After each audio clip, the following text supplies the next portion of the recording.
Podium Publishing presents Desolation, a lawless saga story, written by Tarah Benner, performed by Jennifer O'Donnell.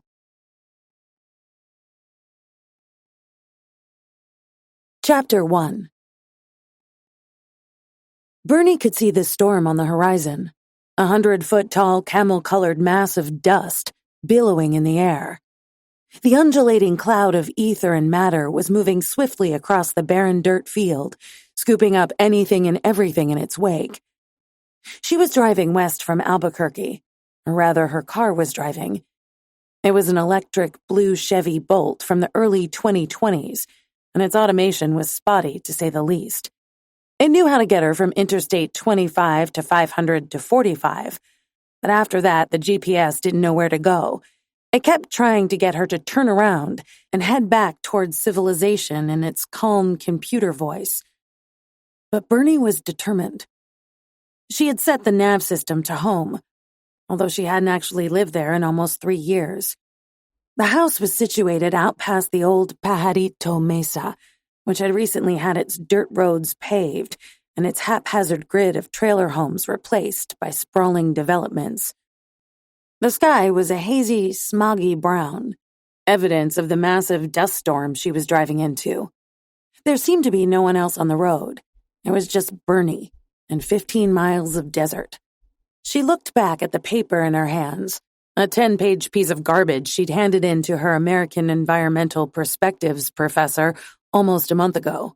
An enormous show-stopping letter D was scrawled across the top of the page, and the rest of the essay was annotated with evidence of Wanberg's professional frustration. The assignment had been to compare and contrast the Back to the Land movement of the 1970s to the sustainability movement of the 2010s and 20s. Bernie remembered the contents of her paper like a late-night drunken quest for waffle fries. But she noticed a lot of extra red around the paragraph where she'd called the tiny house dwellers a bunch of self-righteous, sniveling boobs. Wanberg was lucky, really. Bernie hadn't handed in anything since. She hated summer coursework, especially since she was only doing it to make up for the classes she'd dropped the previous semester. Suddenly, the car decelerated, and Bernie looked up. She was startled to see how bad visibility had become. It was pea soup out there, but instead of fog, she was driving through a gritty cloud of swirling gunk. The vehicle's rangefinder wasn't working as it should, and the little light on the dashboard was flashing to tell her to take over. Bernie groaned and touched the gas. It always came back to the human. Even when the technology was supposed to be so good that it could eliminate the need for thought or action, it was still the human's responsibility not to die. Bernie squinted through the thick veil of dirt. She couldn't tell whether she'd missed her turn or not. She couldn't see more than 10 feet in front of her. She glanced back down at her paper. Wanberg seemed to have given up around page 5. He'd just written, "Supporting evidence?" She didn't think she'd ever seen a PhD use the triple question mark. It must have really been that bad. Part of Bernie still couldn't believe she'd been so careless. She should have aced Wanberg's class. She lived for this stuff. She could talk about it for days. But she just didn't give a shit. That was the problem. On the final page, Wanberg had written a lengthy summary of his disapproval in cramped, uneven handwriting. She hadn't even turned in the last paper for his class. He probably thought she'd dropped it. Just then, Bernie felt the automation kick back in, and she released the wheel. Where did he get off judging her? Her shrink didn't even think she should be in school. She'd suggested that Bernie take a semester off to process, as she'd put it. But Bernie wasn't a complete nutcase. She could handle a few filler classes, just as she could handle cleaning out her mother's house. She didn't need her asshole Aunt Stacy honing in on things. The last thing Bernie wanted was a never-ending string of invites to Stacy's psycho-fundy Christian church, while Stacy sighed and shook her head at her sister's heathen ways and threw out all of her art. Suddenly, it felt as though someone had slammed on the brakes, and Bernie felt the edge of the seatbelt slice into her neck. She looked up, just in time to see a pair of brake lights disappearing around a bend, before her instincts took over, and she jerked the wheel hard to the right. The car skidded off the pavement and onto the shoulder, and Bernie's heart flew into her throat. The green pickup in front of her hadn't braked fast enough. It slammed head-on into an earlier model Subaru with a marathon decal in the window. The sound was like nothing Bernie had ever heard before. A shuddering blast of metal on metal that neither driver had seen coming. Bernie fought to keep the car on the shoulder as she skidded to a halt. She jerked forward as the brakes brought the car to a stop, and Bernie gasped for air. She couldn't see anything. She and the truck had kicked up a fresh deluge of dust, blocking the glow of the vehicle's taillights. Bernie put the car in park, still trying to calm her racing heart. She opened the door a few inches and was instantly greeted by a spew of dirt and dust. She gasped and closed it again, pulling the neck of her t-shirt up and over her airways. She took a deep breath and tried again. The wind was howling so hard that it was almost impossible to open her door wide enough to squeeze through. Her eyes stung from the dust, and she had the immediate urge to get back in the car. Instead, Bernie tucked her chin low and slammed the car door closed. Coughing and choking, she hunched her shoulders against the wind and stumbled toward the other two cars. They were mostly obscured by the dust and smoke, but she could make out the white of an airbag pressed up against the Subaru's windshield. The front of the station wagon was completely bashed in. The truck had fared better than the Subaru, but its front bumper was hanging by a thread, and there was a grisly smear of blood across the windshield. Just then, the driver's side door banged open, and a man stumbled out. He was dressed in a pair of dusty Levi's and a bright orange t-shirt. He had a massive gash over his eyebrow, and blood was streaming down his face like a horror movie. He was probably in his late 30s. Are you okay? Bernie choked. The man didn't answer. He staggered toward the Subaru as if he was going to help the driver, but his legs seemed to be moving without consulting his brain. He put a hand to his bleeding head, stumbled over to the shoulder, and collapsed. Bernie pushed her way through the wind toward the driver's side of the station wagon. The glass was grimy and covered in dust, but behind the airbag, Bernie could see a woman slumped over the wheel. She was probably in her late 20s or early 30s. She had dark curly hair and olive skin, and her eyes were drooped and dazed. Bernie tugged on the door handle, but it wouldn't budge. "Unlock the door!" Bernie yelled through the glass. The woman turned to look at her in a daze. She blinked slowly and deliberately, but she couldn't seem to lift her head. Blinking dust out of her eyes, Bernie sprinted around to the other side of the car and tried the passenger side door. It was locked too. Bernie circled around to try the back, and then she saw something that made her stomach turn over. There was a toddler in the back seat, a little boy with blonde hair, no more than 3 or 4 years old. His face was red and stretched in a cry, but Bernie couldn't hear him over the howl of the wind. "Help me!" She yelled at the man from the truck, who was still slumped in the ditch, clutching his head. Bernie ran back to her car and touched her EA, which was still clipped to the holster on her dashboard. The little green light on the front of the device lit up, and her home screen projected onto her windshield. "Call 911, said Bernie, glancing over at the Subaru. The swirling icon appeared on screen, and a moment later, a dispatcher's face appeared. 911, what's your emergency? "I need help," yelled Bernie. "There was a dust storm on Southwest Pajarito Road.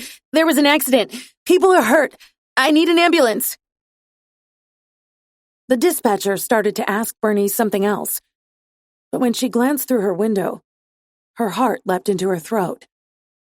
Noxious black smoke was billowing out from under the hood of the Subaru. The woman hadn't moved an inch, and she and her son were still trapped inside. "I gotta go," Bernie yelled at the device, slamming the car door and sprinting back toward the vehicle.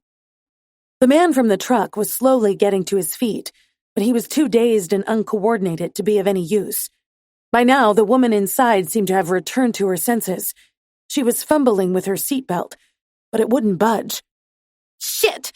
yelled Bernie, trying the door again before remembering that it was locked. The woman's hands were shaking, and her expression was growing more and more strained. Her son was still bawling in the back seat, and she was beginning to panic.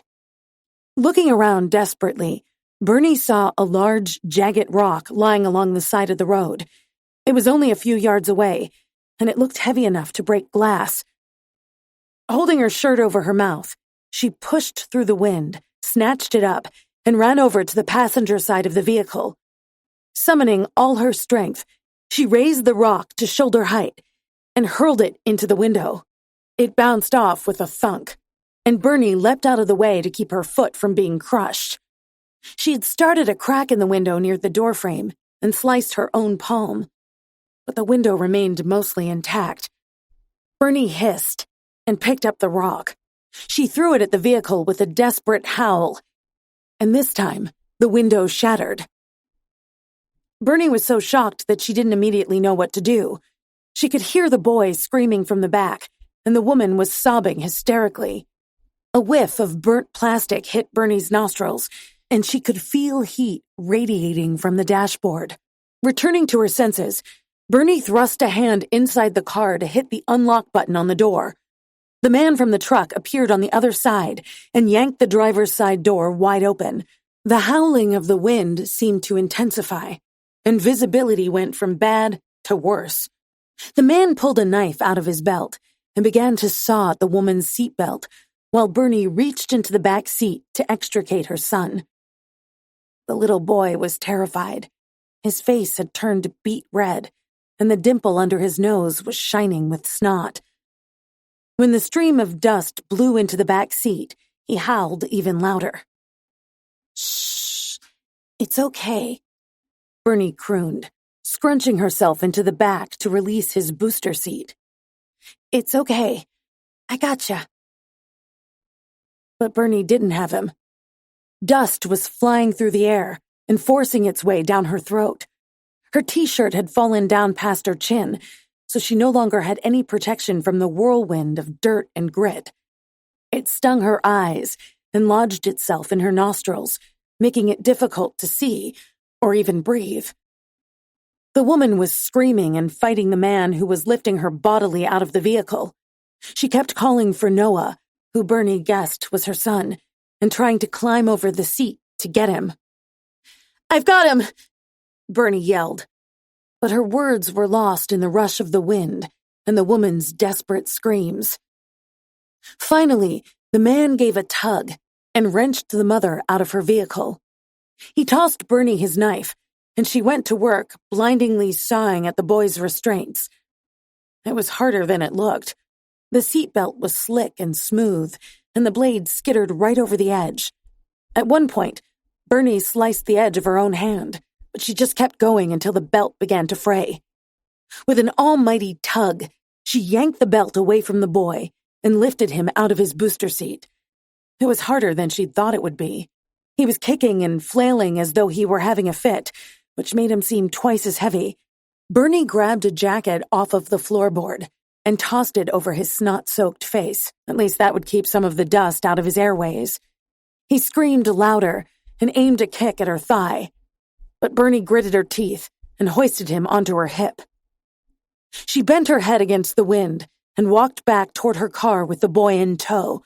The woman was still fighting tooth and nail to return to the vehicle, but the man had managed to subdue her behind Bernie's car. It was blocking the wind and some of the dust, but it was still nearly impossible to see. Bernie staggered over to them, and the woman reached out her shaking, bloody hands. Bernie scooted closer to hand over the boy. But then a deafening bang shook the ground all around them. A surge of heat erupted behind her, and Bernie threw herself to the ground, covering the boy with her torso. He let out a high-pitched scream, and Bernie realized that she was crushing him. Better crushed than dead, she thought. Bernie could feel the heat radiating from the vehicle, and a second later, the woman broke into an even stronger fit of sobs. The man held her as she lost her mind, and Bernie pried the car door open and set the boy inside. He was bawling and screaming for his mother, so Bernie tried to soothe him as she checked him over for injuries. Apart from some scratches and the trauma of it all, he seemed okay. The storm was dying down a bit, and Bernie could see the woman's car being engulfed by flames. They stuttered and blurred in the wind, and Bernie stopped her brief examination to stare out at the wreckage. The fire had originated somewhere under the hood, but it had already spread to the interior of the vehicle. The front of the car was charred and blackened by smoke. Flames were dancing in the wind a good 4 feet tall, and Bernie could see the glow of fire in the front wheel well and spilling out of the crumbling front bumper. Within minutes, the entire vehicle was engulfed in a cloud of toxic smoke. It merged with the haze of dirt and debris howling across the road, the light of the fire bending and glowing around the dust particles as they whizzed through the air. A moment later, Bernie's other back door opened, and the woman launched herself at her son in a tidal wave of joy. She snatched him up in a mess of tears and smoke, and Bernie saw, rather than heard, the glow of sirens rushing through the storm. The hour that followed was a complete daze. Once the woman, her son, and the man from the pickup had been loaded into an ambulance, the police turned their attention to Bernie. She answered their questions with numb detachment, all the while watching the flames lap at the Subaru. She didn't know whose fault the wreck was. The Subaru had come out of nowhere. No, she hadn't seen the truck cross the double line, though maybe it had. Then again, maybe it had been the Subaru. She hadn't seen it until the crash. They had been coming around a bend, and the dust had been thick. The third time the officer asked her to describe the truck's course as it rounded the corner, Bernie tore her eyes away from the fire. "Can I go?" she asked, glancing from the name embroidered on the front of his uniform to his twitchy upper lip. He sighed. "I think we have everything we need. Will you be reachable at this number if I have any more questions?" "Sure," said Bernie. She hadn't meant for her voice to come out so flat and uncaring, but she was exhausted. She hadn't slept through the night in nearly 6 months, and lately things had gotten even worse. She'd been fending off a series of nightmares about her mother, and she doubted that she'd slept more than 2 hours the night before. Climbing into her dusty front seat, Bernie bumped up onto the road and touched her foot to the accelerator. Even though it had saved her life, she didn't trust the automation. She left her paper on the passenger side floorboard, but glanced up every so often to see the dying flames disappearing in her rear-view mirror. The dust storm had passed, leaving a dim bluish fog in its wake. She didn't think she'd seen a pure blue sky out on the mesa in years. The arid conditions and unusually strong winds brought dust, which mixed with smog from the city and pollution from the oil refinery to create a near-constant haze. As she drew near the house, the tall black stacks appeared on the horizon, like futuristic death soldiers spewing smoke and fire. The refinery hadn't been there when Bernie's mother had bought the house, but it had been a constant presence in their lives for nearly 8 years. The first thing she saw when she pulled up to the house was that the antique barrel by the mailbox was empty. Normally it was overflowing with flowers of every color, daffodils and tulips in the spring, and Indian paintbrush sunflowers and Blackfoot daisies in the summer. Bernie hadn't planted any flowers that year, and all that was left was a layer of bone-dry dirt. Their property, which included the small adobe house, their collapsing garden shed, and her mother's studio, was hemmed in by a tree-stick fence. The driveway was overgrown, crowded on both sides by an array of wildflowers that neither Bernie nor her mother had any desire to control. Yarrow, thistle, Texas toadflax and arnica burst out of the overgrown grass around the perimeter, stopping only in the shadow of the plum trees and the towering spruce beside the house. The teal paint around the door was peeling, and the plastic lawn chairs were caked in dirt. But apart from that, the house hadn't changed since Bernie was a teenager. Grabbing the heap of envelopes out of the mailbox, she jammed her key into the lock and jiggled the handle until the door opened. Instantly, the familiar scent of lilac perfume, linseed oil, and lavender soap reached her nostrils. It hit her with such crushing comfort and familiarity that she nearly forgot that her mother wasn't there.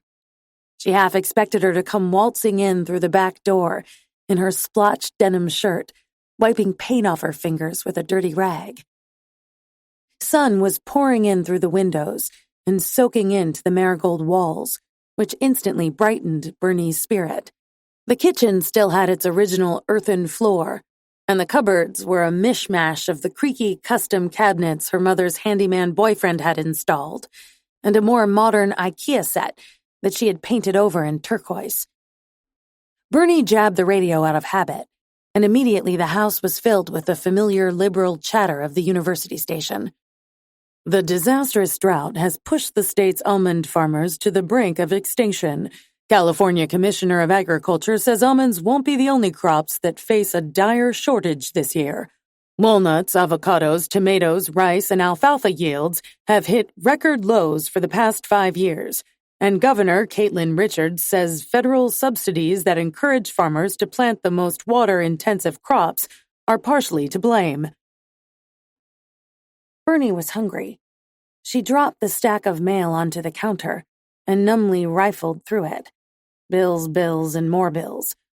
Most of them were overdue, so Bernie divided them into 3 piles: medical bills, house bills, and credit card bills. She'd pay the house bills and put off everything else. The Bernalillo County Commission granted approval for the controversial Deptford development, a mammoth 50,000-person community which would jeopardize the region's already depleted water supply. Investors say one of the medical groups and a credit card company were trying to collect from her mother's estate, but Bernie needed her mother's teacher retirement to pay the mortgage. She'd already sold the old Volkswagen Golf, but that had only brought in enough to cover the property taxes and the payments that were already overdue. Congress is discussing new measures for managing the already depleted Colorado River, an issue that has been pushed to the back burner for the past several months as the Senate prepares to vote on its version of the economic stimulus package. Eventually, she'd have to sell the house. There was no other way around it. She had student loan debt of her own, and her pathetic job in the dining hall barely made a dent in the house payments. She could get another job, but that would mean taking fewer hours the following semester and dragging out the amount of time it would take for her to graduate and begin earning real money. Frustrated, Bernie rummaged around in the cupboard and came out with a dented can of chicken soup. It was 90 degrees outside, but there wasn't much left.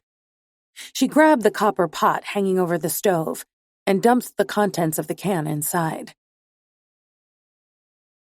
Chairman and CEO Brian Badetsky says that Adobe Petro has commissioned an independent study to investigate allegations of toxic wastewater dumping. Badetsky says the company is committed to the health and sustainability of the community. Bernie gripped the counter so hard that her knuckles turned white. She could see the oil stacks from the kitchen window, mocking her from afar. They belonged to Adobe Petro, the same oil company that had killed her mother. For years, environmental groups had been accusing Adobe Petro of gross violations of the Clean Water Act. The previous year, the EPA had fined the company $16 million for injecting toxic wastewater into deep underground wells, which had contaminated the aquifer that supplied their drinking water. The company was facing multiple class action lawsuits, but it wasn't enough. Bernie was convinced that Adobe Petro had been at it for years. They were the reason her mother had gotten sick. They were the reason she was dead. And no amount of PR, independent studies, or settlements could bring her back. A moment later, the soup began to simmer. She could feel the damp heat of steam against her hand and smell something that wasn't soup. She sniffed again. Something was burning. She looked down, and her heart skipped a beat. The chili pepper dish towel sitting beside the stove was starting to smolder. The edge had caught fire, and the flames were quickly spreading up the cheerful pattern of red and green chilies. Bernie yanked the towel out from under the burner and tossed it into the sink. She flipped on the tap and watched the water pour out to douse the flames. She breathed a sigh of relief and turned down the heat, staring at the black patch of singed fabric. The dish towel was ruined, no doubt about it.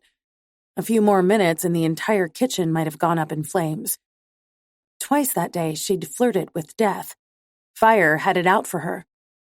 And she was starting to think she might be better off avoiding it altogether. Bernie leaned back against the counter, watching the blue flame lap at the bottom of the pot. There was so much destructive power in that little blue flame. No car, no house, no person was any match for it. It destroyed anything in its path. It was simple. It was deadly. It was beautiful. Chapter 2. It's simple. If they can't move, they can't build. We can't block the road, said Evie. Not unless we want to get arrested. I hope we do get arrested, said Evie's fuckwad boyfriend. At least then maybe people would understand. Evie averted her eyes and shook her beautiful chestnut hair. I can't get arrested. I'm applying for law school next semester. Fuck law school, Evie, said the boyfriend. You think Penn and Berkeley would rather you stand idly by while corporate greed sucks the life out of our city? You know I want to go to Stanford. All anyone is going to understand is that a bunch of protesters don't want Deptford to happen, said Sarah. The county has already given the green light. It's happening. There was a collective sigh from everyone but Bernie. They were sitting in her friend Kevin's living room, entrenched in a particularly thorny environmental club meeting.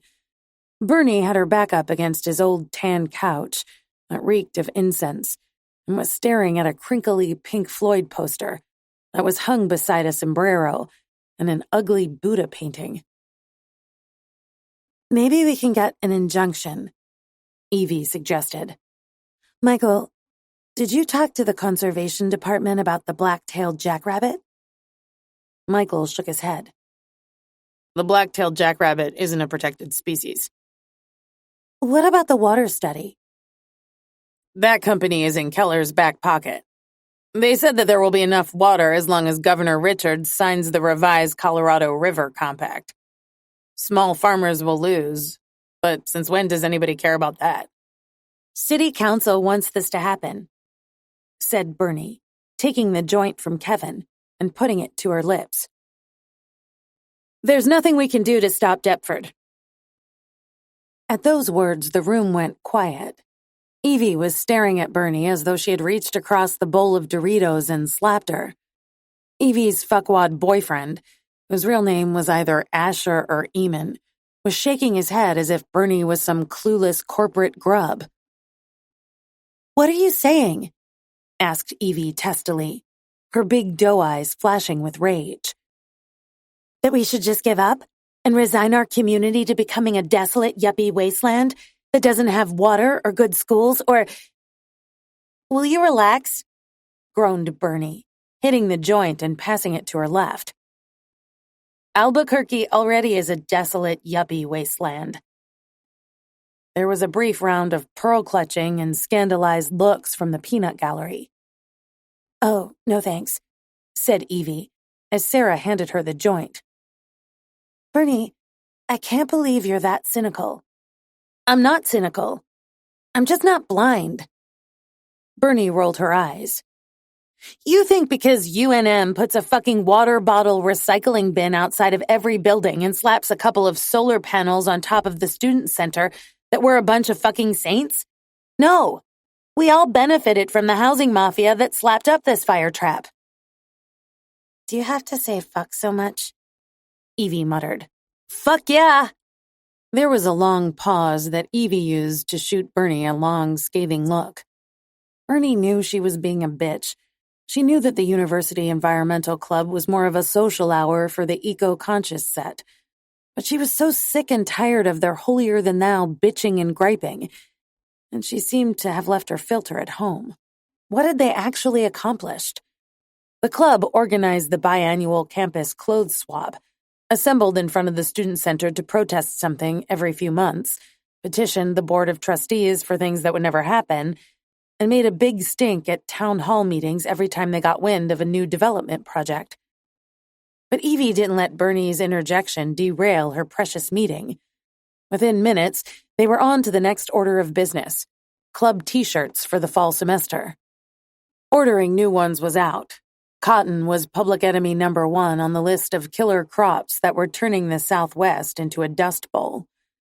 But Bernie spaced out when they began floating the idea of upcycling old t-shirts to spread the word. She took another puff from the joint as it made its rounds, flicking the lighter in her hand long after it had moved to Sarah. She watched the flame burst to life and flicker beside her thumb, until Evie cleared her throat and Bernie realized that she had asked her a direct question. "What?" said Bernie. Everyone was looking at her, and Bernie knew she probably had that crazy, far-off look in her eyes again. "How is the garage sale coming?" It took Bernie a moment to remember what the hell Evie was asking. She was the one in charge of the massive campus-wide garage sale that would take place the first 2 days back to campus. Departing seniors donated furniture and decor they didn't want to take with them, and freshmen would shop the garage sale for things they needed for their dorms.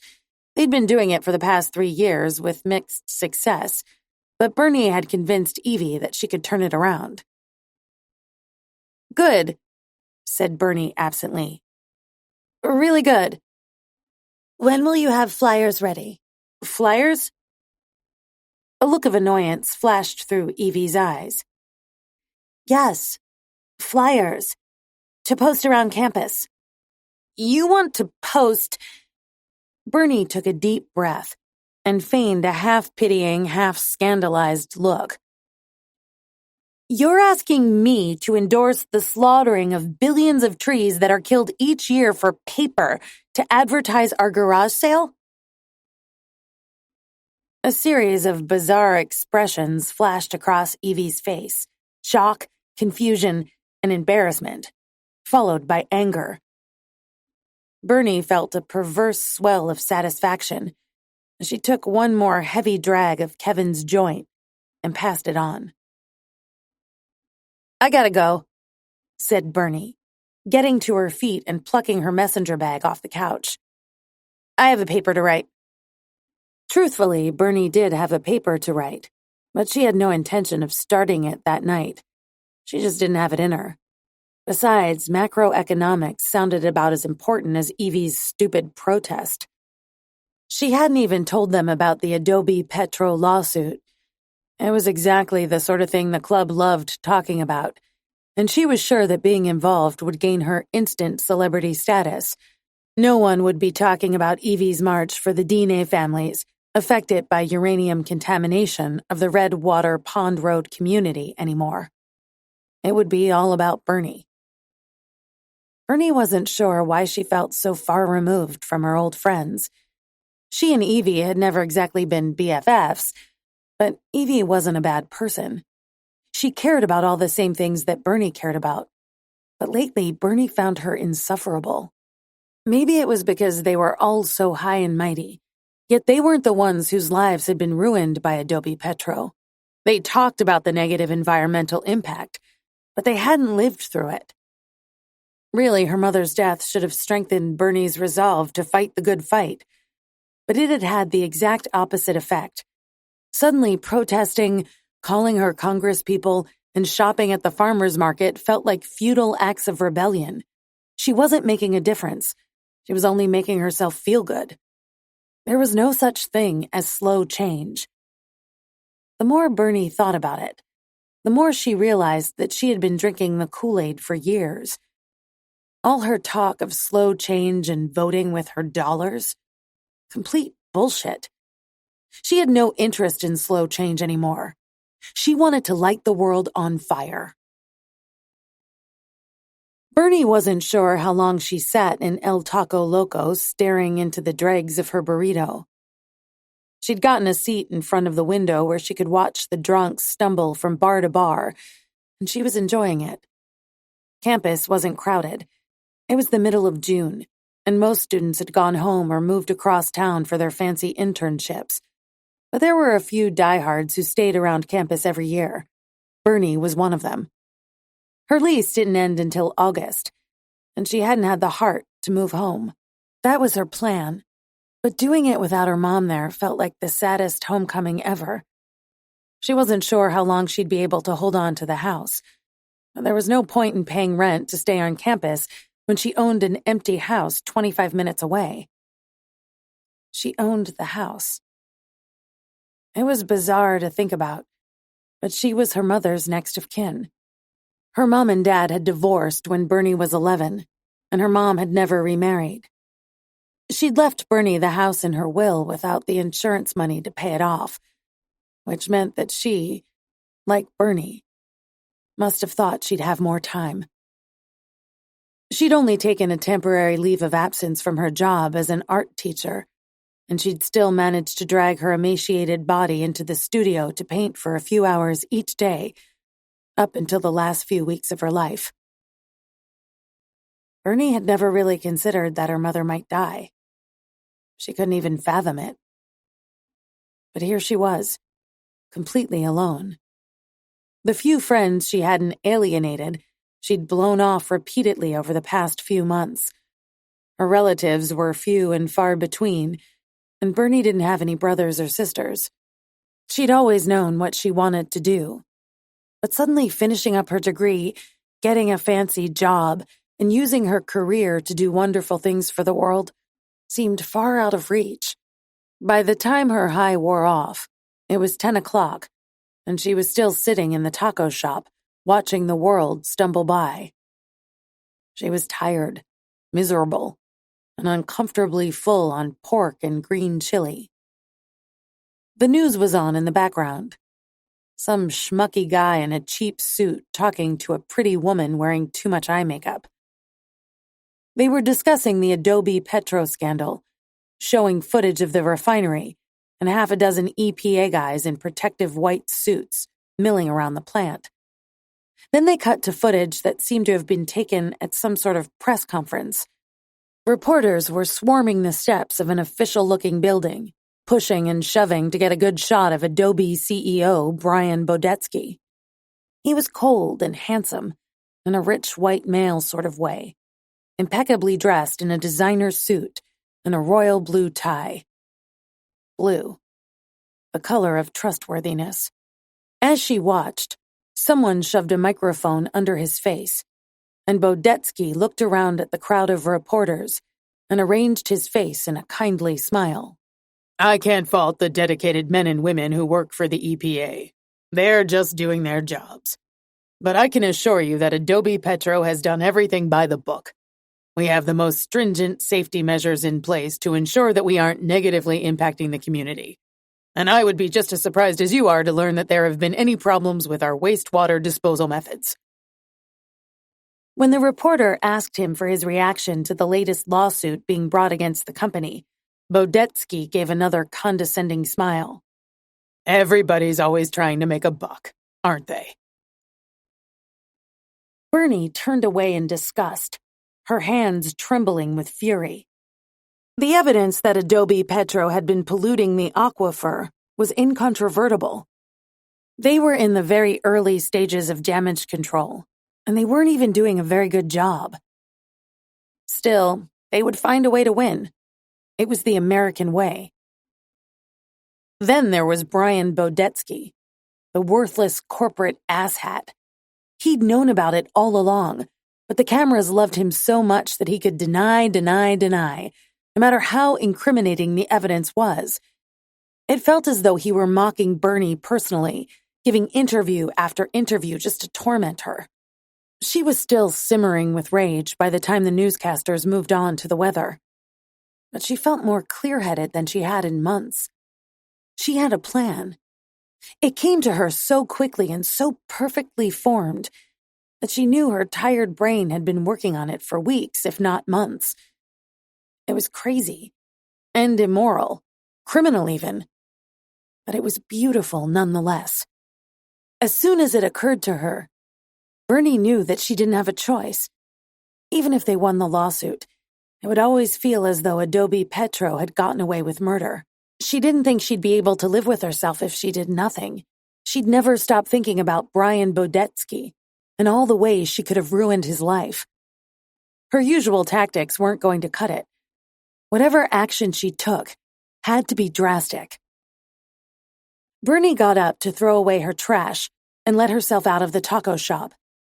As she turned off Central Avenue onto the dark side street where she had parked, she quickened her pace and clutched her keys between her fingers. There had been a rash of violent assaults on campus over the past few months, and everyone was on edge. Bernie got in her car and drove to Aspen Estates, the seedy apartment complex where her friend Ian lived. It was a 10-minute drive from campus, but the units were cheap, and they had a pool.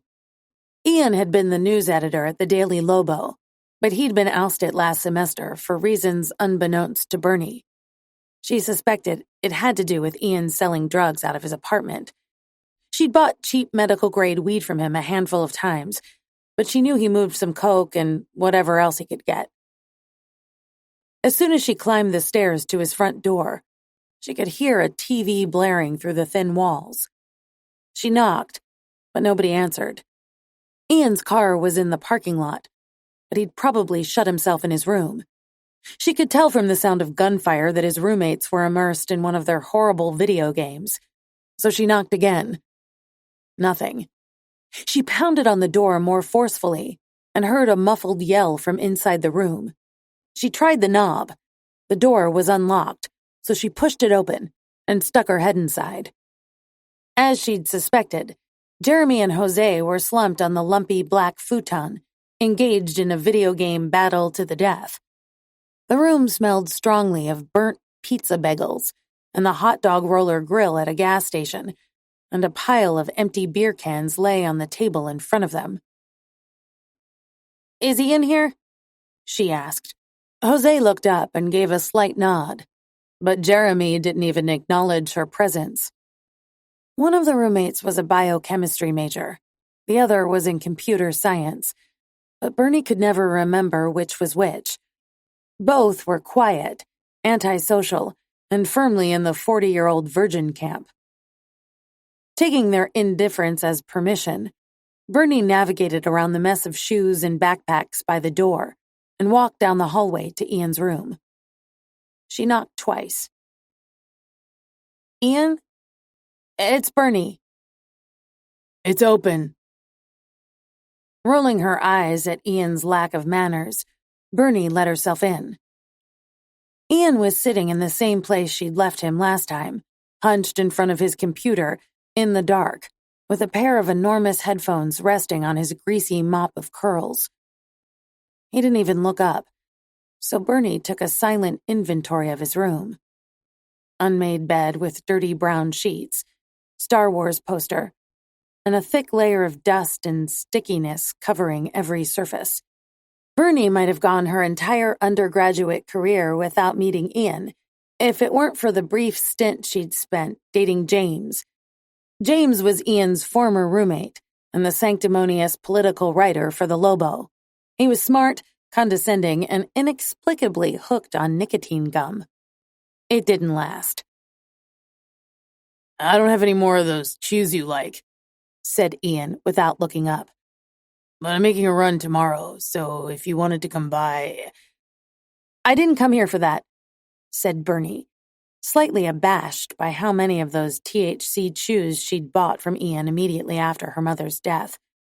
She'd been desperate for anything that could help take the edge off and wouldn't leave her completely useless the next day. "Oh." Ian glanced at her over his monitor, and Bernie felt her face heat up. She knew how that had sounded, and she didn't want to give Ian the wrong idea. She suspected that he sort of had the hots for her, but that was so not going to happen. "I could really use your help with something," she said. Ian pounded on his keys a few more times before pulling off his headphones and sliding away from his computer. "Shoot. I need to know how I can find somebody. Find out their address, I mean." "Professor? Student?" "Neither," said Bernie, shifting awkwardly from one foot to the other. She didn't know exactly how to get what she needed from Ian without coming right out and telling him what she was up to. She didn't want to incriminate him by association, and she didn't want any potential loose ends that could lead the police back to her. "It's somebody sort of high profile." "I'm listening," said Ian, flipping on his desk lamp and fixing her with his bored brown eyes. Bernie saw that he was wearing basketball shorts with a wrinkly, overshrunk t-shirt that he'd gotten from some Cancun seafood shack. It looked as though he'd slept in that outfit, maybe more than once. Did Ian ever leave his apartment? "I can't tell you who it is," she said. "Are you pregnant?" "What?" spluttered Bernie, floored not for the first time by where Ian's mind had gone. "Sorry," he said, though he didn't sound sorry. "I just figured—" "You just figured what?" "High-profile dude. You don't want to say who." He made a rocking the boat gesture with his hands that Bernie found absolutely infuriating. "I didn't say it was a dude," said Bernie, "and I'm definitely not carrying the spawn of some D-list celebrity."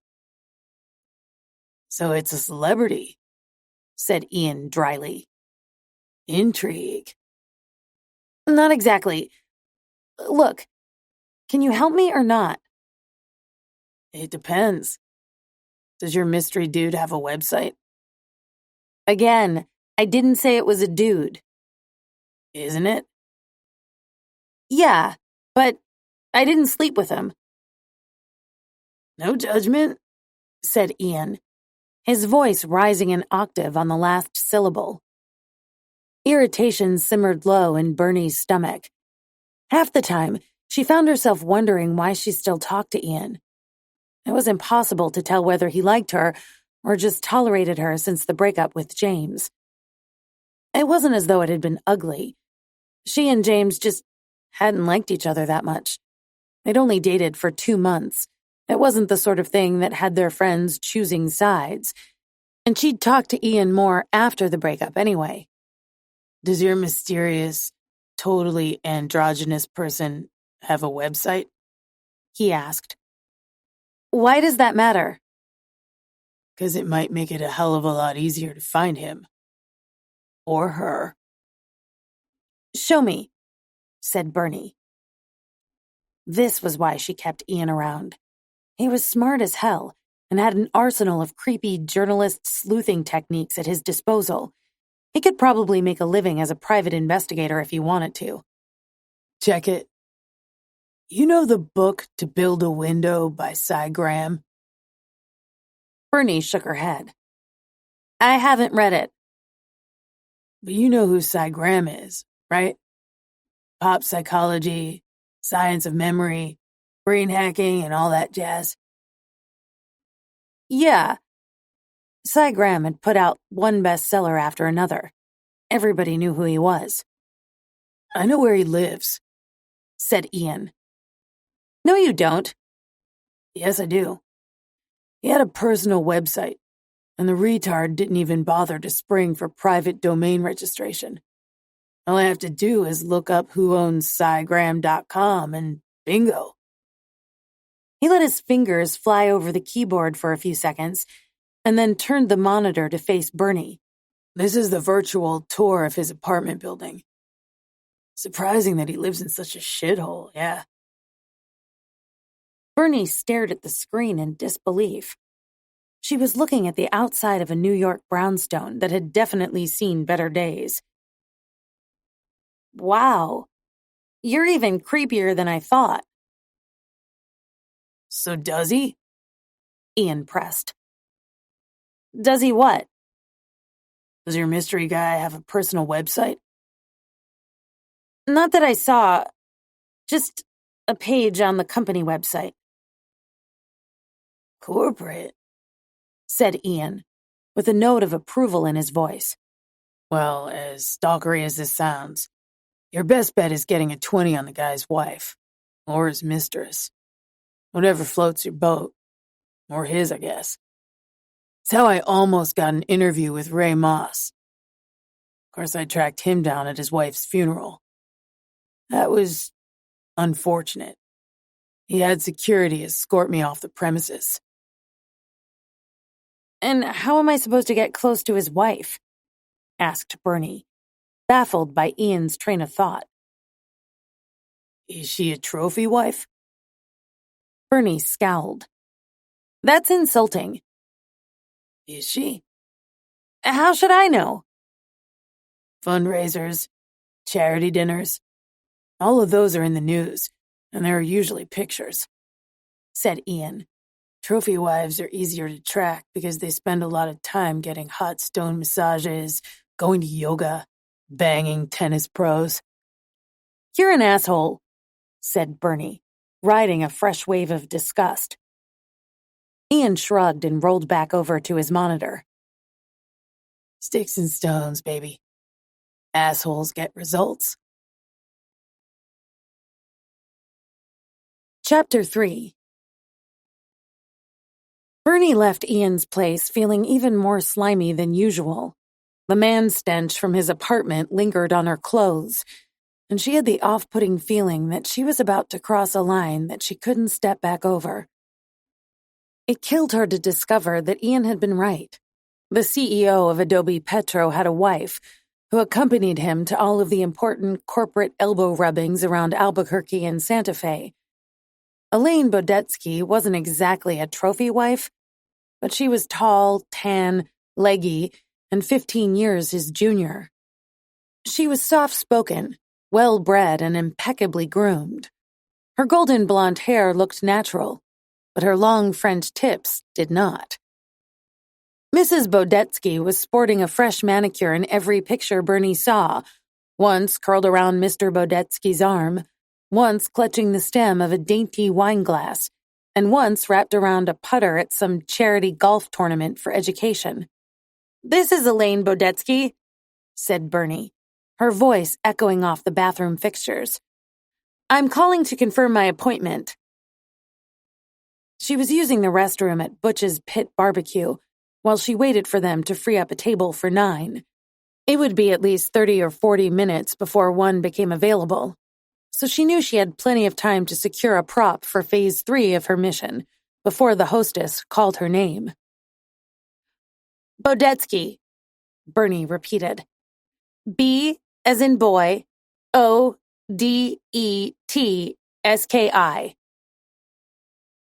"Oh no? I'm sure my assistant scheduled..." She let out a manufactured huff of annoyance. "Never mind. No, not right now. I'll be in touch."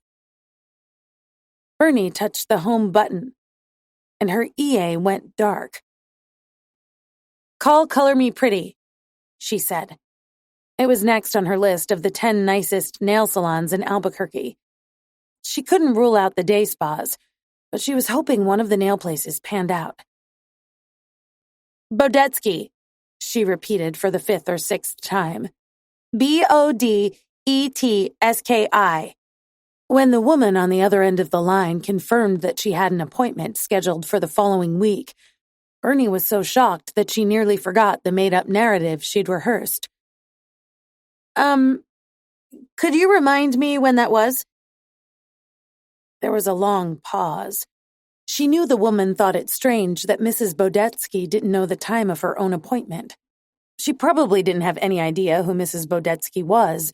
She certainly didn't know that the fictional version had a personal assistant who scheduled her entire life down to the minute. "My assistant..."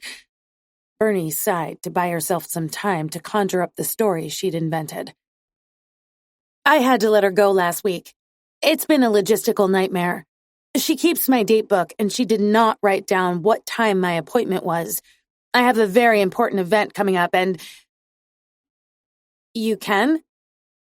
Bernie let out a small sigh of relief. Wonderful. As the girl talked, Bernie grabbed a Take Back the Night leaflet out of her purse and scribbled down the appointment time, as well as the nail technician's name.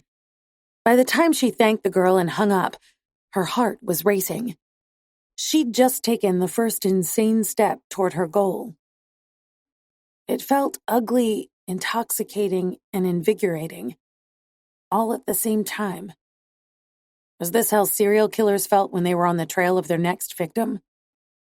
Bernie felt slightly sickened by the whole thing, but she couldn't bring herself to stop. She now knew exactly where Mrs. Bodetsky would be next Tuesday at 2:30, and that was her best chance to find out where she and her husband lived. Finally, Bernie's eyes locked on a New Mexico license plate that looked relatively new. The entire bathroom wall at Butch's was covered in old plates and road signs, and she needed one that was not her own. She listened intently to make sure that she was alone in the restroom, and tugged. The thing was bolted to the wall, so Bernie pulled a hammer out of her purse and used the claw to pry the nails out of the fake wood paneling.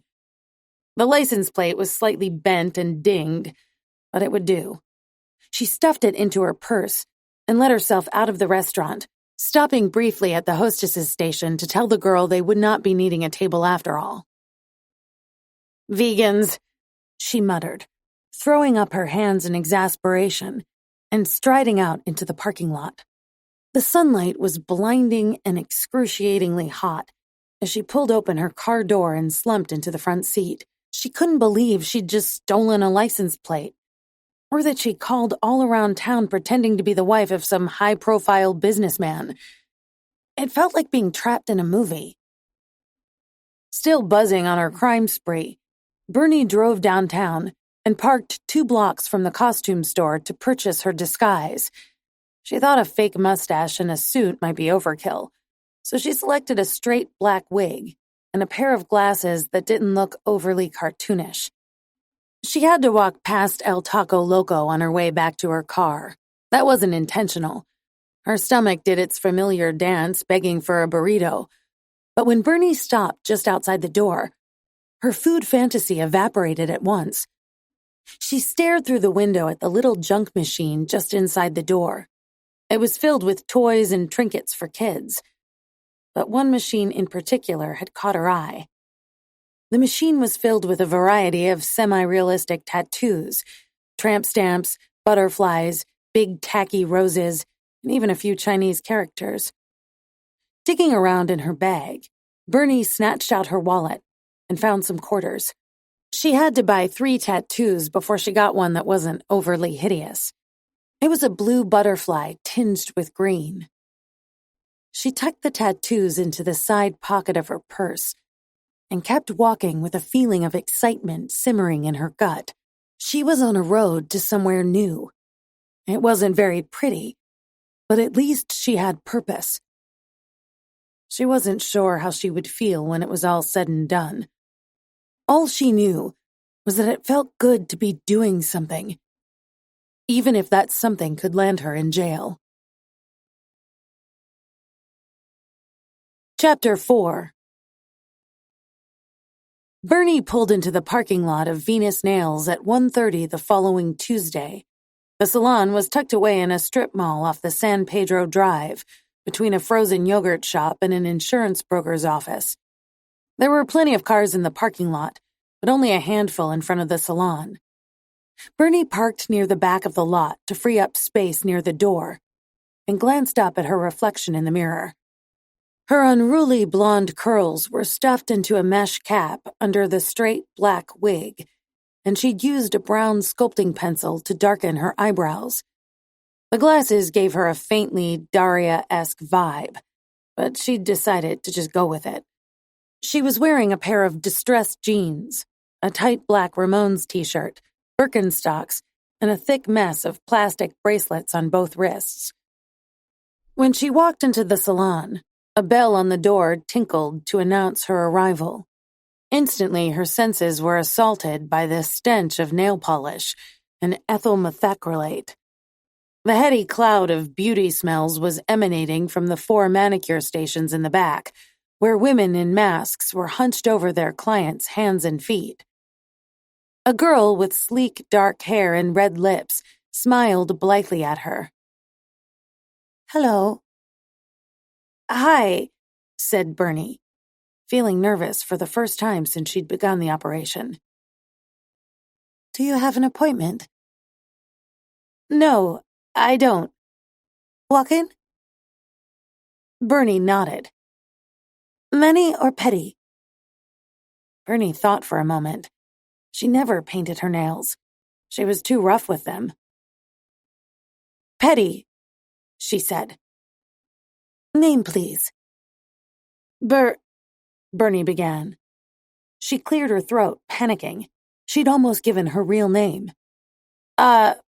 Bernard Shaw. Kimber Bernard Shaw." "Right," said the girl, pursing her lips. "Have a seat. I'll see if someone can squeeze you in." Bernie took a deep, calming breath.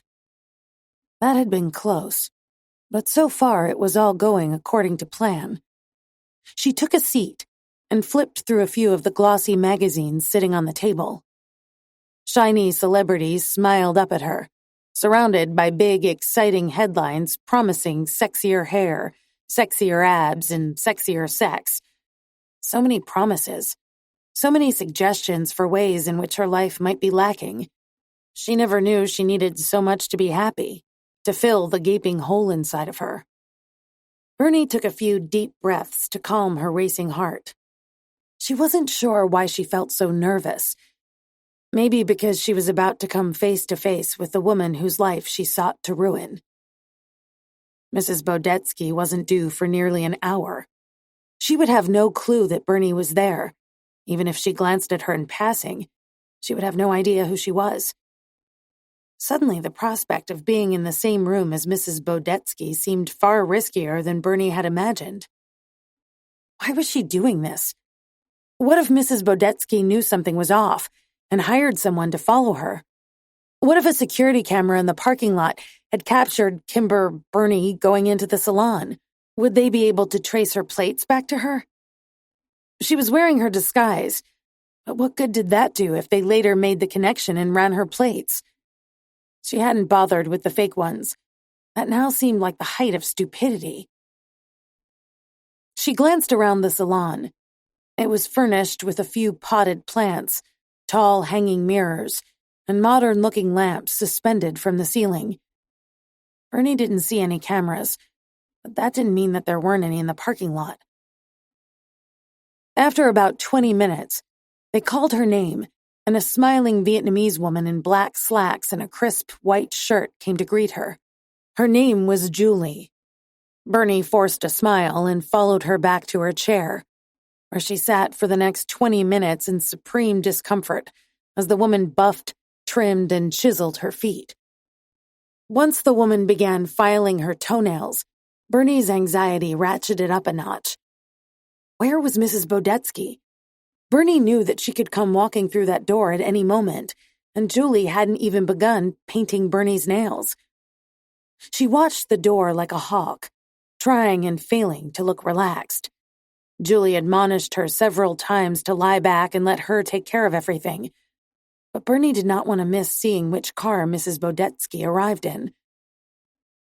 Just as Julie was finishing Bernie's first coat of polish, a silver Mercedes pulled up to the front of the salon. A woman got out, and the bell above the door tinkled. It had to be Mrs. Bodetsky. She was wearing a pair of loose charcoal slacks, a sleeveless white blouse, and a pair of very expensive designer sandals. Her golden blonde hair was done up in a loose French twist, and she looked harried. "Are you Elaine?" asked the girl at the front desk. "Yes." Mrs. Bodetsky's voice was low and commanding. quiet, as if she were used to people straining to hear what she'd said. "Mai is expecting you. She's just about ready. Can I bring you a cold beverage? Sparkling water? Kombucha?" Bernie rolled her eyes. Now she was rolling out the red carpet. "No, thank you." Mrs. Bodetsky sighed. "I'll just sit here and wait." There was clear irritation in her voice, but no sooner had she spoken than the woman in the station across from Bernie's dropped the rag in her hand and rushed out to the waiting area. "Mrs. Bodetsky, so good to see you." "Hello, Mai." "I'm ready for you now," said Mai, sounding slightly panicky. "Come, sit." Mrs. Bodetsky gave Mai a strained half-smile and picked her way around the chairs to her station. Bernie's heart beat a little faster. Mrs. Bodetsky still hadn't looked directly at her, but if she just glanced past the potted plant in front of her, she would have a clear view. At that moment, Julie got up, and Bernie waited for her best chance to run out the door. Mrs. Bodetsky was still settling in for her mani-pedi, and her technician was buzzing around offering drinks, hot towels, and just about every other creature comfort one could imagine. Bernie watched her furtively from her place behind the potted plant as Julie applied a clear coat and instructed her to wait. Mrs. Bodetsky had disappeared behind a magazine, so Bernie muttered something about a call and flapped toward the door in her disposable foam flip-flops. Mrs. Bodetsky didn't look up as she shuffled past. Bernie dipped out the front door without being seen, but instead of heading to her car, she fitted her EA over her face, set it to privacy mode, and hovered in the parking lot, just behind the Mercedes. The salon was outfitted with the sort of reflective glass windows that allowed patrons to see out, but prevented onlookers from seeing in, so Bernie couldn't tell whether Mrs. Bodetsky was looking in her direction or not. Bernie gave a loud theatrical laugh to something someone might have said to her on the other end of the call, reached into her bag, and grabbed the GPS tracker she'd picked up from the electronics store. She bent down on the pretense of adjusting the squishy pieces of foam between her toes and stuck the tracker up under the Mercedes's rear bumper. She stood up casually, chatted away for another minute to a person who didn't exist, and then waltzed back into the salon to wait for her toes to dry. Mrs. Bodetsky was still absorbed in her magazine, and the girl behind the desk was fiddling with appointments on her computer. Bernie breathed a sigh of relief. Phase 1 of her mission was complete. There was nothing left to do but wait. Bernie returned to her apartment in a breathless rush of excitement. She'd already installed the GPS program onto her laptop, so she was delighted when she booted up her computer and saw Mrs. Bodetsky's little blue dot blinking on the screen. She was still at the nail salon. Bernie hadn't missed a thing. Running into the kitchen, Bernie grabbed some snacks and a bottle of juice from the fridge, skidded back to her desk, and then went to the bathroom. She didn't know how long she might have to watch Mrs. Bodetsky, so she thought she might as well settle in. All she needed to know was where the Bodetskys lived. Then she could make her move. Unfortunately, it appeared that the wealthy socialite had a pretty full calendar that day. After the salon, she went to yoga, and after yoga, she drove to an expensive tapas restaurant for an early meal. Bernie rolled her eyes. What a life that was. Tuesday, mani-pedi and yoga with the girls, followed by tiny expensive plates of food as a reward for all of that hard work. Bernie was certain that Mrs. Bodetsky would head home after tapas, but then she drove to Jeff Bezos Academy, a charter school that both Bodetsky children had attended. Bernie suspected that Mrs. Bodetsky might still have a hand in how the school was run. Either that or she was just stopping by to drop off a fat donation check. Mrs. Bodetsky stayed at the school for a little over an hour, and then drove a few miles to a prestigious gated community called Bonggu. Bonggu was situated in the shadow of the Sandia Mountains, and Bernie was sure that it had to be one of the most exclusive communities in the area. As Mrs. Bodetsky's dot blinked lethargically from a lot in Bongu, Bernie did a quick search for the address. According to the real estate website, the house had been sold less than 6 months ago, and the details of the listing were still posted. It was so convenient that Bernie almost couldn't believe it. The house was a 6,000-square-foot French country stucco. It had 5 bedrooms, 4 baths, a 3-car garage, a casita, and separate balconies that looked out onto the pool, hot tub, and sauna. Lucky for Bernie, the lot backed up to National Forest land, which meant there was probably a Forest Service road just on the other side of the fence. The real estate listing boasted spectacular mountain views, timeless oak floors, and gorgeous alder cabinetry. The price the Bodetskys had paid for the home? $6.5 million. Bernie wanted to gag. She couldn't even imagine $6.5 million, and yet men like Bodetsky threw it around as though it were nothing. Brian Bodetsky had been cashing in on his company's shameless pollution for years, and he probably thought he could go on like that forever. The bastard wasn't just thriving, he was gloating, and Bernie intended to make him pay. A quick internet search turned up even more useful information on the Bodetskys' home. As it turned out, Bongu had a homeowners association, and that HOA had an online newsletter.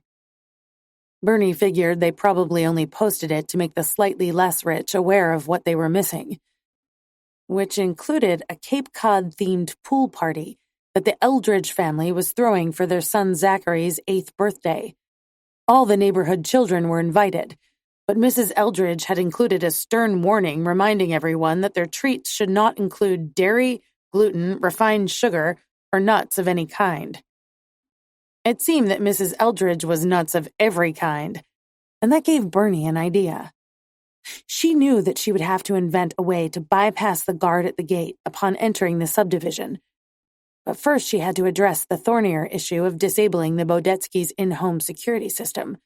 That required ordering a software-defined radio, which she could buy online for around $400. Once she had it, she would be able to intercept and replay radio signals from the system to trigger false alarms. Bernie selected overnight shipping for the device and planned to stake out the Bodetskys' house from the nearby Forest Service road that weekend. She needed to be close for the radio to work, but as long as she was within a few hundred yards, she would be able to create the perfect storm of chaos. If the Bodetskys' alarm went off too many times, especially during Father's Day weekend, they would either disable the system or the police would stop responding with any amount of urgency. The plan was flawless, and that scared her a little. She'd officially crossed over to the dark side, and there was no going back. Bernie chose Sunday to execute her plan. She'd been tripping the Bodetskys' alarm system at irregular intervals for 2 days straight, and no one, it seemed, could figure out what was happening. She knew from her research that Brian Bodetsky was on the board of the J.W. Johnson Foundation, which was hosting a Father's Day charity dinner to raise money for low-income single dads. The event was scheduled to begin at 7:30, so Bernie rolled up to the front gates at Bongu just after 8 o'clock. According to the internet, the sun would set around 8:23, and she needed the cover of darkness for what she was about to do. She was posing as the Eldridges' new nanny. Instead of her punk casual outfit, Bernie was wearing a pair of salmon capris, white slides, a polka-dotted blouse with ruffles on the sleeves, and a white daisy headband over her jet black wig. A plastic tote bag sat in the seat next to her, bursting with books and toys and craft supplies, implements of any kick-ass nanny. She was dressed like an overachieving goody-goody, apart from the butterfly tattoo on her wrist. It was all part of her character, reformed bad girl just trying to build a better life.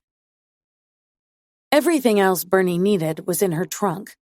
The Bodetskys hadn't activated their alarm system when they left, And so for the next 2 to 3 hours, there was no one standing between Bernie and their multi-million-dollar affront to common decency. No one except Harold. Harold was the tall black man stationed at the entrance to Bangu. He had a short ring of dark hair around the top of his head, a thin mustache, and a face that said very clearly, "No pass, no entry."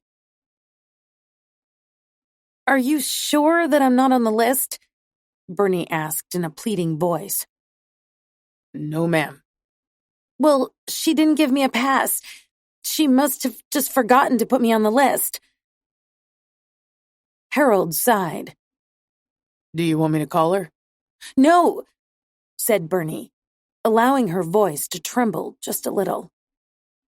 "She's already going to be so mad that I'm late. She and Mr. Eldridge had this special date night planned, but I had to turn in a paper and I just..." Bernie sucked in a deep, calming breath and closed her eyes to fend off a tidal wave of pretend tears. Sorry, ma'am," said Harold. "but I can't let you through without a pass." I know, said Bernie, eyes glassy. Harold seemed to be waiting for her to back away from the gate, but Bernie hadn't played her last card yet. "You know what she's like," Bernie said in a low voice. "If I tell her she never gave me a pass, she's not going to believe me. She'll just say that I must have lost it." Bernie didn't dare look Harold in the eye, but she knew she was beginning to wear him down. He shifted uncomfortably from one foot to the other, sighed, and looked up toward the street full of beautiful homes built for beautiful people. Clearly he knew Mrs. Eldridge, and what a nutcase she was. "Fuck," Bernie whispered, banging on the steering wheel. "Fuck, fuck, fuck." She turned to Harold, who looked more than a little rattled by her mini meltdown. "I can't lose this job. She'll give me a shitty reference, and then I'll have to go back to dancing at the club, and I just..." At this point, Bernie allowed herself to tear up, just a little. "Hey now," said Harold, sounding sympathetic and a tad panicky. "It's not so bad." "Not so bad?" Bernie repeated, scrunching up her face in her trademark ugly cry. The tears were coming thick and fast. "She told me that if I screwed up, I would never nanny in this town again." She turned to look at Harold. "Do you know what that's like? Jobs like the Eldridge kid don't come around every day. They're paying me $35 an hour. I can start paying down my credit cards, go back to school." She hung her head and started to bawl in earnest. Harold turned away, possibly to check for other cars lining up behind hers, or maybe just to avoid looking her in the eye. Okay, He said after a moment. "I'll let you in this one time. But you tell Mrs. Eldridge that you need a pass before I can let you in again. Or it's going to be my ass on the line." "Oh my God," said Bernie, letting out a laugh of relief. Thank you so much." "Uh-huh," said Harold, looking as though he were already regretting his decision. He pressed a button, and the metal gate began to slide back to let her car pass. "You just stay out of trouble now." "Yes, sir," said Bernie, wiping her fake tears away from under her glasses and touching the gas pedal. She couldn't believe it. Her plan had worked. Everything was going just the way she'd envisioned. It almost seemed too easy. But as she rolled through the gate, she made eye contact with the cold black security camera pointed at her windshield. There was another pointed in the opposite direction. They were positioned to capture her face and her stolen license plate as she rolled on through. She only hoped that she had done enough to conceal her true identity. One way or another, she was in the system now, and they would be looking for Kimber, the stripper-turned-nanny, for weeks to come. Chapter 5. After Harold opened the gate, Bernie turned down the street toward the Eldridge's house so that he wouldn't get suspicious. The Eldridges were situated on an outer lot around the bend, so as soon as Bernie rounded the corner, she knew she was safe. She kept driving until the road branched off to another street, where the lots were larger and the houses were more extravagant. Bernie passed homes with their own sets of gates and long stone walkways leading to the front doors. They had ivory columns and magnificent verandas. One even had turrets. Bernie rolled her eyes. Some people had no shame. It didn't matter that the world was entrenched in an energy crisis or that the food shortage was becoming more dire by the week. Why settle for small when one could afford a huge monstrosity of a house? The residents of Bon Gu dug private pools so they wouldn't have to use the subdivision's communal one. They built their own saunas and hot tubs so no one would see them hot and sweaty at the country club where they conducted their business.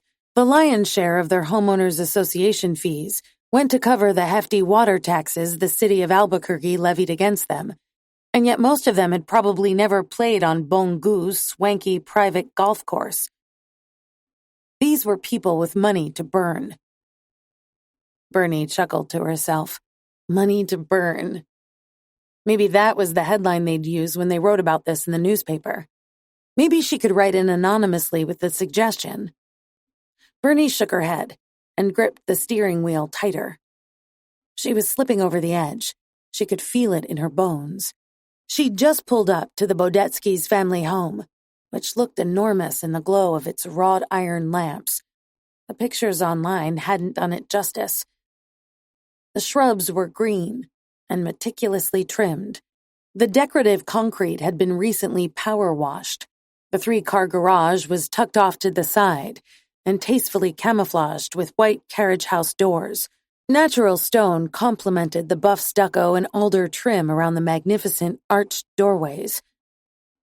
None of the lights were on inside. Shivering with excitement, Bernie pulled into the driveway and parked her car out of sight behind a tree. An exterior light flipped on over the garage, and Bernie's heart shot into her throat. She waited, pulse racing, watching for any signs of movement. Perhaps she had been wrong to think that no one would be home that night. Mr. and Mrs. Bodetsky were at the gala, and their kids were off at college, but perhaps they had a maid or a cook who was still at home. Bernie waited in silence, wishing her heart would stop racing. Her breathing was heavy and ragged, and she was sure she looked as guilty as sin. Hopefully, whoever had turned on the light wasn't calling the cops at that very moment. Bernie allowed her car to idle in the driveway for nearly 5 minutes. In that time, no lights came on inside the house, and no one came out to ask her what she was doing. The light above the garage must have been motion-activated.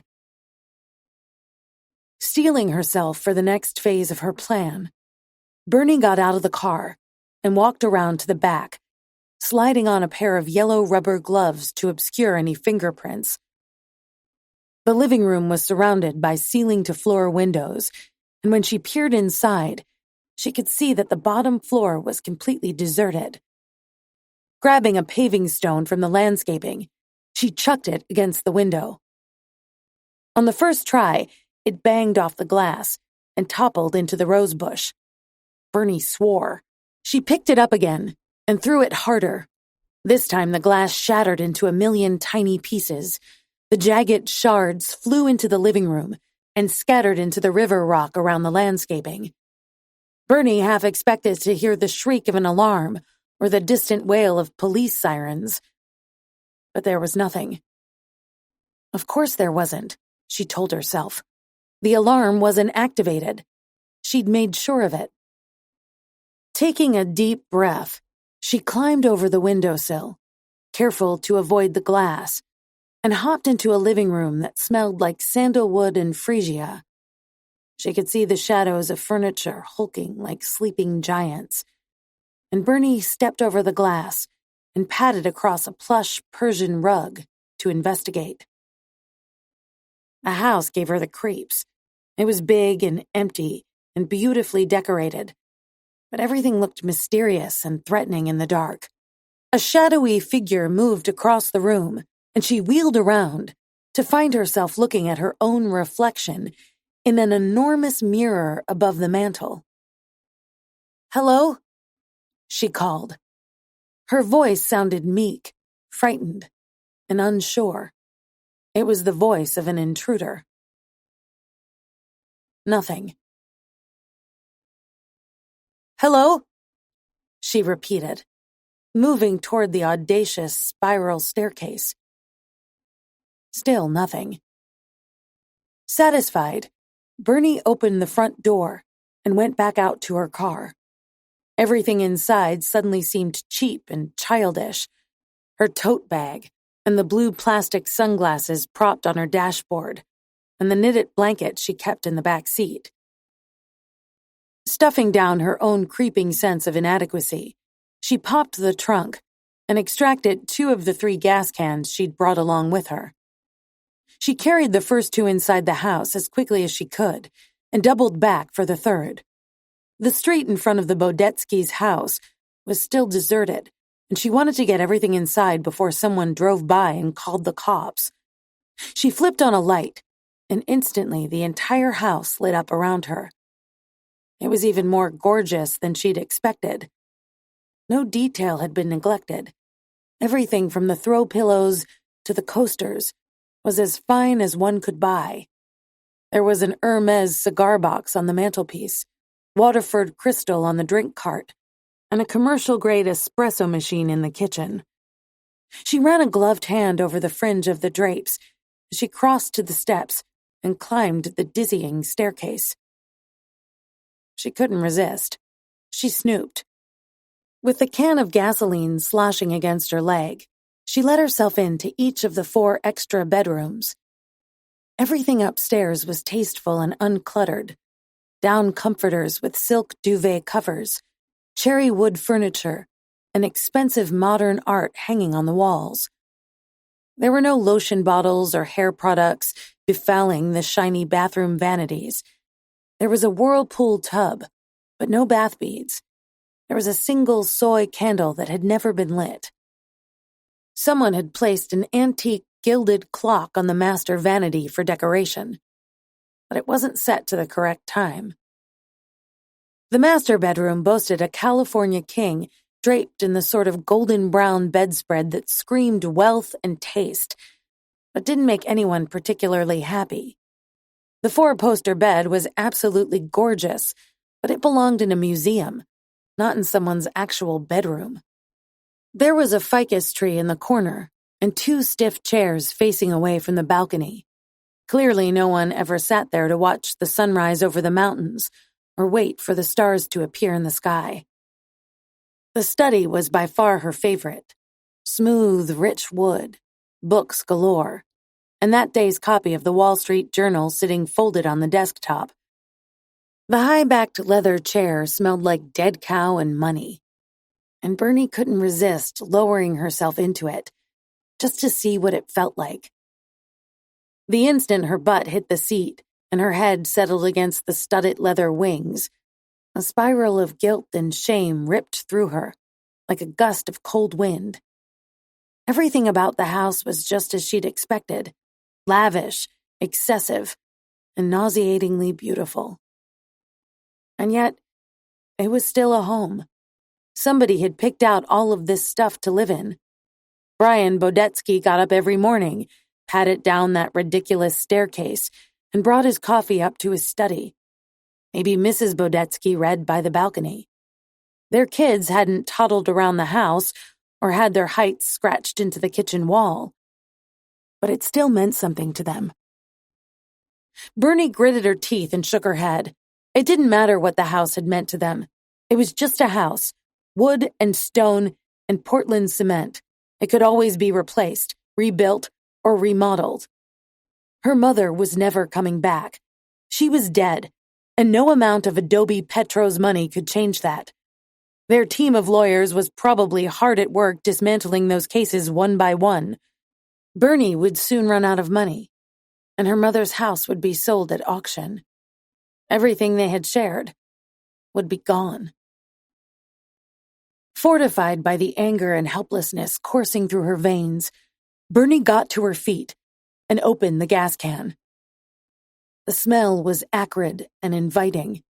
She started pouring along the edges of the room, startled by the way it sloshed onto her shoes and splattered up her leg. It was on her, the stench of destruction.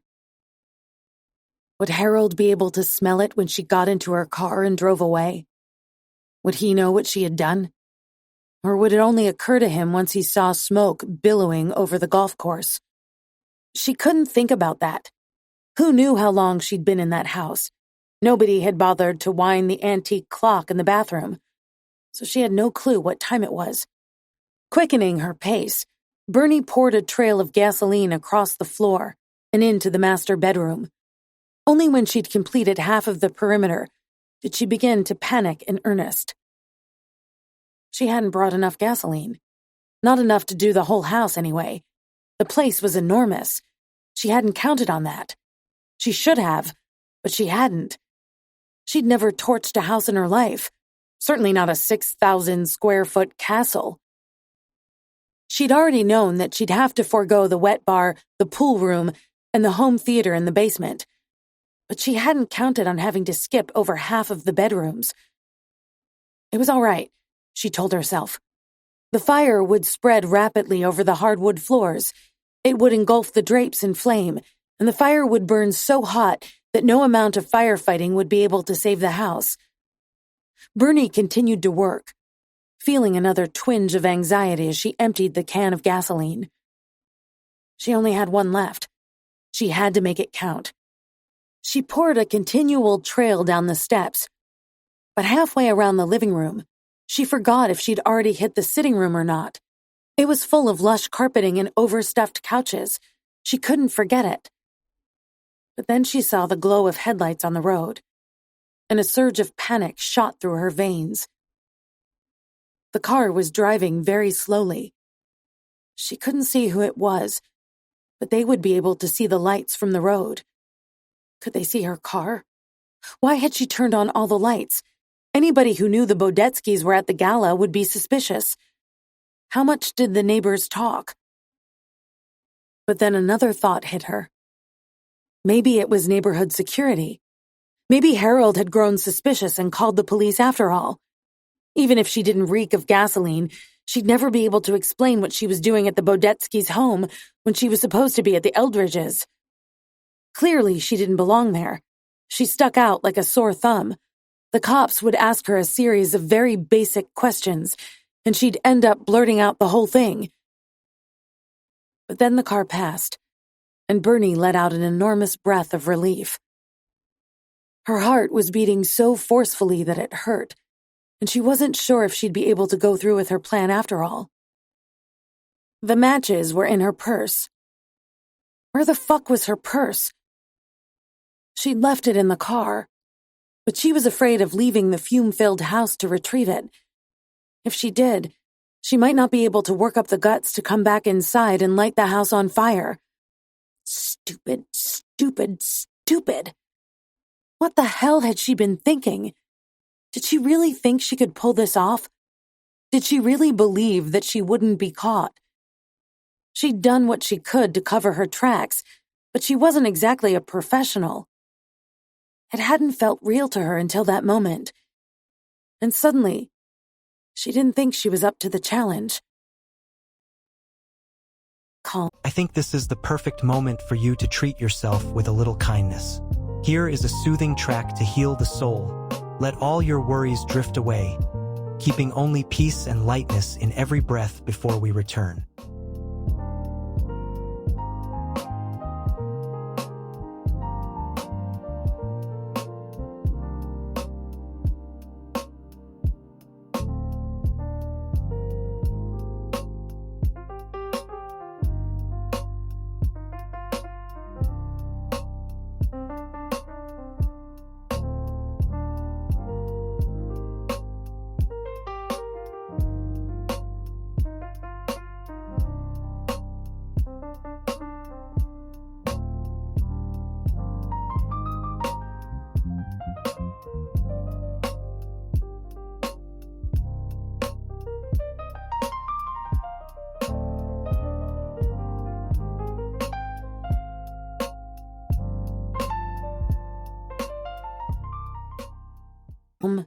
down, she told herself.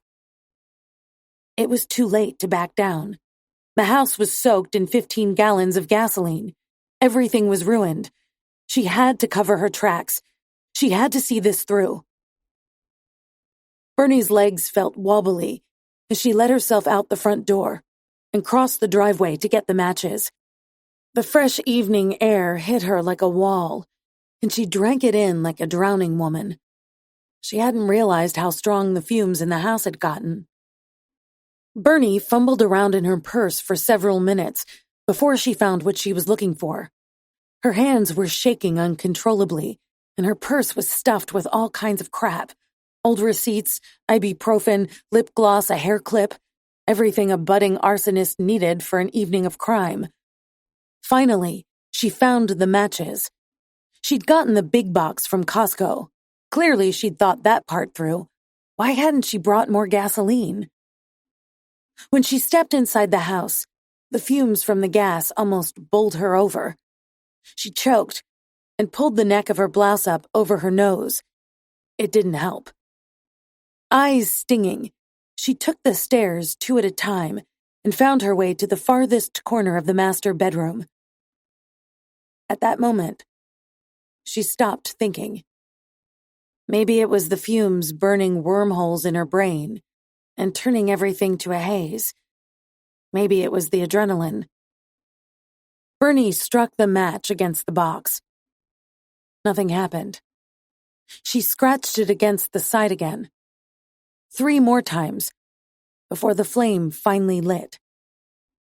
She watched it dance on the end of the match for a moment before dropping it onto the carpet. The carpet smoked, but then the match went out. Bernie's heart sank. Maybe she wasn't cut out for this. She struck another match. It ignited on the first try this time and held it against the bottom of the drapes. They instantly engulfed in flame, working their way down to the baseboard, which lit like a pile of tinder.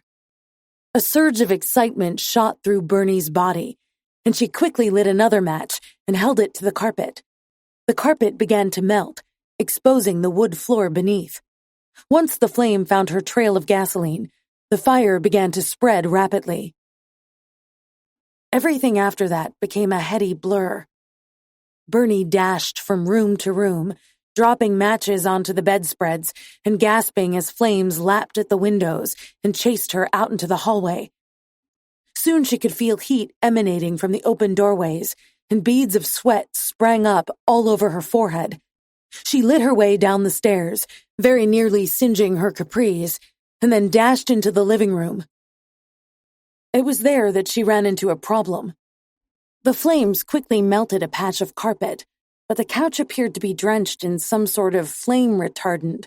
She managed to get the rug ablaze, but by the time she got the rest of the living room furniture smoldering, she could feel a staggering amount of heat radiating from the floor above. She pictured the bedclothes being reduced to ash, flames lapping at the walls and gnawing at the floor joists. Suddenly, the scream of the smoke alarm pierced her eardrums, and she felt a surge of satisfaction. She lit the sitting room curtains ablaze, choking on the noxious black smoke billowing down the stairs. More smoke alarms in the house had caught on to the fire, and she began to worry that the neighbors would hear and call the fire department. Looking around for a clear path through the flames, Bernie realized that the fire had spilled down the staircase and was now blocking the front door. She dashed around through the formal dining room and felt a swell of heat from the cherry wood table that would soon be reduced to ash. Bernie was sweating through her clothes. Her hands and arms were covered in soot, and she knew her hair had probably absorbed the stench of smoke. The heat was almost unbearable by the time she reached the living room. The cool evening air coming through the broken window seemed to have stoked the fire, and the flames were already 4 or 5 feet high. She had to get out. Coughing and choking, Bernie lowered herself to the ground and crawled toward the window. She felt a shard of glass pierce her glove and swore, holding her hand high to avoid dripping blood on the carpet. Had the lights come on at the house down the street? Or was she imagining things? Suddenly, the lanterns around the Bodetskis' house seemed much too bright, and the smoke billowing out the window was like a giant arrow pointing right at her. She cut herself on another shard of glass, swinging her legs over the windowsill, and she only hoped that she hadn't left any forensic evidence behind. She hopped down onto the gorgeous back porch, wishing more than anything that she could cannonball into the pool. The fake hair of her wig was stuck to the back of her neck with sweat, and her face felt as though she'd been standing in front of an open oven. The cool air felt amazing, but she was also a little woozy from the smoke and the fumes. Bernie staggered around the courtyard to her car, staring up at the enormous house she had just set ablaze. She could see flames dancing in the windows, adding a hellish glow to the house on the hill. Once it was completely engulfed, the flames would burn so bright that people would be able to see the house for miles. Neighbors would gather in their pajamas to watch the spectacle as firefighters struggled to contain the blaze. Maybe they'd even make the evening news. It took the sound of a siren to jolt Bernie out of her trance.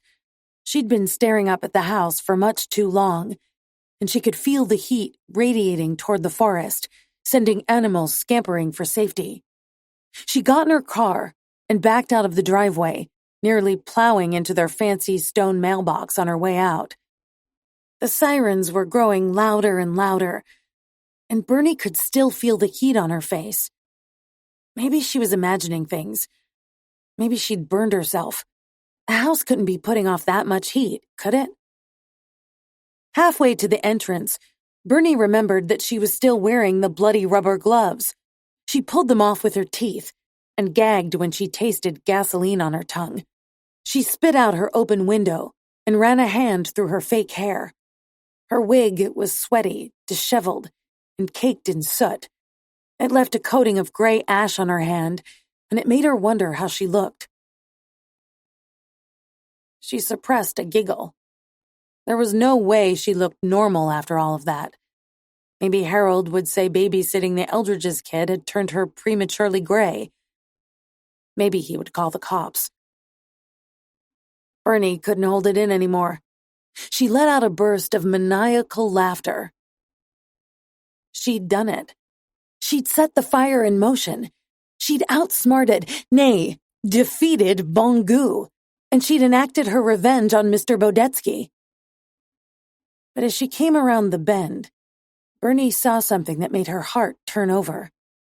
Police sirens, red and blue, were glowing near the entrance. There were only 2 squad cars, but she knew whom they were waiting for, choking down a swell of paralyzing fear. Bernie kept driving, watching the cops in her rear-view mirror. She didn't hear a burst of sirens, and nobody pulled in after her. She was so distracted by the cops that she almost drove right into the fence that blocked off the pool. Her heart skipped a beat as she straightened her wheel and glanced back at the squad cars disappearing behind her. So they didn't know it was her who'd broken into the Bodetskis' house. A neighbor must have called in the fire then. That was the only explanation. If Harold had reported her, they would be on her tail at that moment. But they weren't. Maybe they were only there to investigate the possibility of arson. Maybe they didn't suspect a thing. Scanning the shadows for another way out, Bernie swerved around the corner at breakneck speed. All the homes were lit up like little ceramic houses at Christmas, but there weren't very many street lamps. Bernie pushed the gas pedal harder, fighting down the choking anxiety that was threatening to overwhelm her. Then she saw what she was looking for. A service entrance on the other side of the subdivision. There was another squad car parked just beyond it, but she could fit through the gap between him and the curb. The gate was closed, but it looked flimsy. She had to bust through it. She didn't have a choice. Clenching her muscles, Bernie aimed her car at the gate and slammed her foot down on the gas. Her engine groaned as she picked up speed, and she closed her eyes just before the impact. She felt a body-wrenching jolt, accompanied by a deafening bang. Bernie's head whipped forward with breakneck force, but she managed to keep the wheel straight and her foot on the gas pedal. Her car burst through the gate with a shudder and a moan. The officer was shouting from his squad car, but she didn't stop or even slow down. Bernie heard a sickening scrape of metal on road as she tore away from Bon Gu. Any thought she'd had of slipping into the night and watching the house burn on the news was gone. Her cover was blown. They knew it was her. She was officially on the run.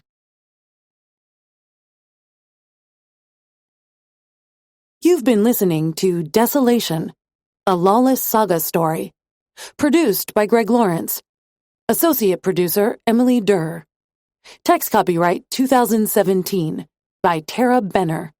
Production copyright 2017 by Podium Publishing. All rights reserved.